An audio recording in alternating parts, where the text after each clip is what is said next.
Assalamualaikum anak-anak. Kali ini kita akan belajar tentang pertumbuhan hewan.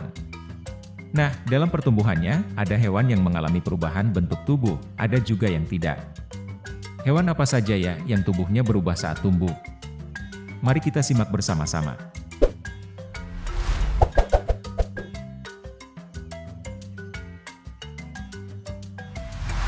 Hai anak-anak, kali ini Bu Ririn mau mengajak kalian buat belajar mengenai pertumbuhan hewan. Tahapan pertumbuhan pada hewan disebut dengan daur hidup. Nah, anak-anak tahu nggak kalian bahwa ternyata pada tahapan daur hidup hewan ada yang mengalami perubahan bentuk dari kecil hingga besar, tapi ada juga yang tidak loh. Nah, kali ini Bu Ririn mau mengajak kalian mempelajari mengenai pertumbuhan ayam. Nah, kalau di ayam ini tidak terjadi perubahan fisik ya yang berbeda. Pertumbuhan ayam dimulai dengan telur, lalu telur menetas ya, cicit. Jadi apa? Jadi anak ayam, lucu ya. Setelah itu anak ayam tumbuh menjadi ayam dewasa. Nah, siapa yang punya ini? Meong, meong. Iya, betul sekali, kucing ya, pus meong atau kucing, lucu ya. Nah, kucing ya dimulai dari ya anak kucing, lalu tumbuh dewasa, lama-kelamaan menjadi kucing dewasa. Nah, tadi ayam dan kucing merupakan contoh dari pertumbuhan hewan yang tidak mengalami perubahan bentuk secara signifikan. Nah, selanjutnya perubahan pada hewan ya yang mengalami perubahan bentuk secara signifikan disebut dengan metamorfosis. Wah, ini siapa nih yang nggak kenal kupu-kupu? Yang kupu-kupu terkenal yang punya sayap cantik dan indah ya, lucu ya. Lah, tahukah kalian ternyata kupu-kupu itu metamorfosisnya dimulai dari telur ya. Kemudian telur lama-kelamaan menetas menjadi apa? Iya, ulat. Ulat yang serem ya, suka makan daun, rakus ya. Nah, pada tahapan ulat ini adalah tahapan yang paling dibenci ya, dijijik, bahkan menjadi musuhnya petani karena menjadi hama untuk tanaman bagi para petani. Setelah itu, ulat ya mencari tempat yang nyaman di daun, kemudian dia berubah menjadi kepompong. Nah, ketika menjadi kepompong, ya dia berpuasa loh adik-adik. Berpuasa, tidak makan, ya tidak minum juga. Nah, setelah itu muncullah dari kepompong itu hewan yang sangat indah yang kita sebut dengan kupu-kupu, ya, kupu-kupu dewasa. Nah, selanjutnya ini yang suka nyanyi kalau hujan, ya, pungkong, iya. Kalau di luar negeri katanya gimana? Webek. Ya, betul sekali. Kata dimulai tahapannya dari telur, lalu telur menetas menjadi berudu atau kecebong ya. Di mana tinggalnya? Di air ya anak-anak. Setelah itu berudu tumbuh menjadi katak muda yang berekor. Jadi dulu punya ekor ya katak itu. Setelah itu ekornya putus. Nah, kan menjadilah katak dewasa. Selanjutnya ini apa ini? Yang suka gigit ya kalau malam hari ya. Nggak malam hari ya, sekarang siang juga banyak ya. Nyamuk. Nah, nyamuk ini suka bertelur ya, dimulai dari telur, meletakkan telurnya di atas air ya. Kemudian telurnya menetas menjadi jentik nyamuk atau tempayan. Lalu jentik nyamuk ini berubah menjadi pupa. Setelah itu pupa tumbuh menjadi nyamuk dewasa. Nah, pada tahapan nyamuk dewasa ini adalah tahapan yang merugikan ya.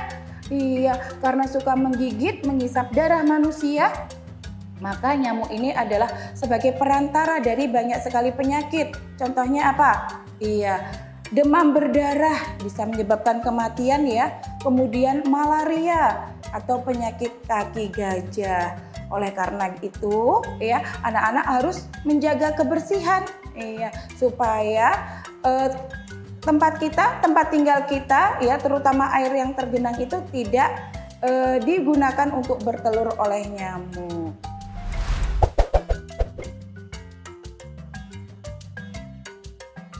Anak-anakku yang soleh dan solehah, ternyata nyamuk merupakan salah satu hewan yang disebutkan dalam Al-Quran oleh Allah Subhanahu wa Ta'ala.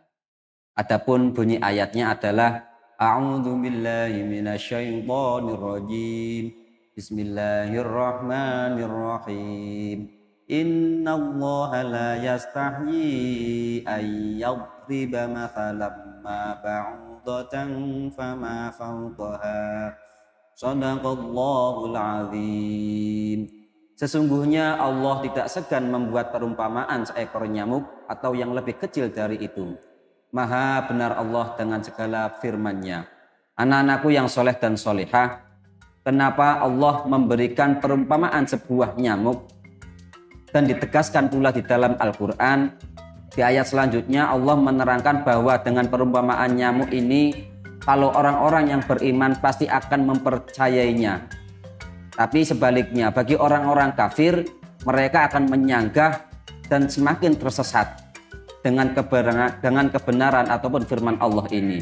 Maka anak-anakku yang soleh dan solehah, di balik penciptaan nyamuk, seekor nyamuk ternyata memiliki fakta yang banyak dan sangat mengejutkan.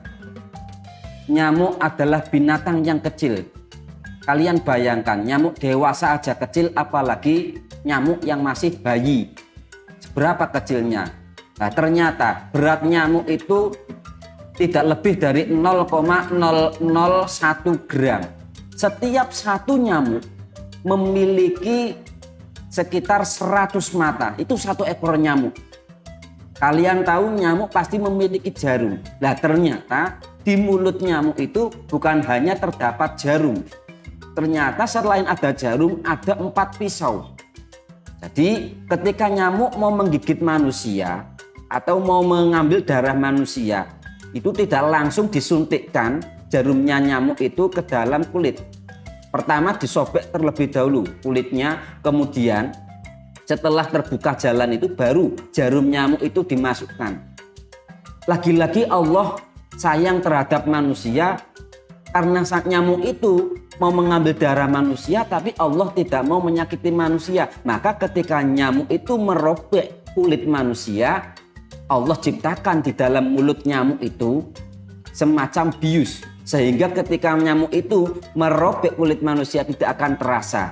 Baru setelah nyamuk itu selesai mengambil darah manusia, biusnya hilang, baru kita terasa sakit. Sebetulnya kita sakit itu bukan karena digigit nyamuk, tapi biusnya nyamuk itu telah hilang. Anak-anakku yang soleh dan solehah, oleh karenanya kalian sudah tahu, kita semuanya tahu bahwa nyamuk adalah binatang yang biasanya berada di tempat-tempat yang kotor, di genangan-genangan air. Dan itu kita juga tahu bahwasanya hal semacam itu bisa menjadi sumber penyakit. Maka kita orang-orang Islam, orang-orang yang berilmu, yang cinta kebersihan, mari tingkatkan kebersihan kita supaya apa? Kita terhindar dari nyamuk. Karena nyamuk suka tempat-tempat yang kotor dan berkembang biak di tempat yang kotor.